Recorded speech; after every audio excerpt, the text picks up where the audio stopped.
রাতে সশস্ত্র মহড়া দিয়েছে, কালকে দিনে দিবনে এর কোনো গ্যারান্টি নাই। তা আমার মনে হয় আমাদের ক্যাম্পাসে অতি দ্রুত নিরাপত্তা নিশ্চিত করা প্রয়োজন। ক্যাম্পাস এরকম দিন দিন অনিরাপত্তাহীনতায় ভোগাটা আসলে উচিত না। আমাদের ক্যাম্পাসে দূর দূরান্ত থেকে অনেক শিক্ষার্থী পড়তে আসে, অনিরাপত্তাহীনতায় ভুগছে। এই যে বর্তমানেও আমাদের ক্যাম্পাসে ভর্তি চলছে, তো নতুন শিক্ষার্থীরা আসলে সিদ্ধান্তহীনতায় ভুগছে, তারা কি আসলে ভর্তি হবে কি হবে না, এটি আমাদের ক্যাম্পাসের আসলে সম্মানের মধ্যে অনেক আঘাত হানে। তো আমার মনে হয় যে অতি দ্রুত আমাদের ক্যাম্পাসে নিরাপত্তা দেওয়া সুষ্ঠুভাবে প্রয়োজন। ঘটনাগুলো যদি পুনরায় যদি আবার করতে যাই, একজন বিশ্ববিদ্যালয়ের স্টুডেন্ট বা কাউকে যদি মেরে ফেলে, তাহলে তো বিষয়টা আরও অনেক সিরিয়াস পর্যায়ে চলবে। তো আমরা চাই যে সিরিয়াস পর্যায়ে বা এরকম ঘটনা ঘটার আগে বিশ্ববিদ্যালয় প্রশাসন যাতে নিরাপত্তার জোরদার করে। আপনারা আসলে জেনেছেন বৃহস্পতিবার রাতে একদল সশস্ত্র বাহিনী আমাদের ক্যাম্পাসে মহড়া দিয়েছে। আসলে আমাদের বিশ্ববিদ্যালয়ের এখন যে অবকাঠামোগত যে অবস্থা আপনারা দেখতে পাচ্ছেন, মাত্র 2-3টা ভবনে আমরা ক্লাস করি।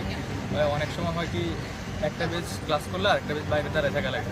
এখন এখানে যে অবস্থা, মানে যে ওই বৃহস্পতিবার রাতে একবার সশস্ত্র বাহিনী মহড়া দিল, এরপরে এর আগে একবার শুনছিলাম নাকি আমাদের কাজ বন্ধ করে দিয়েছে, আমার জিনিস নিয়ে গেছে, যারা কাজ করতেছে ওনাদের জিনিসগুলো নিয়ে গেছে।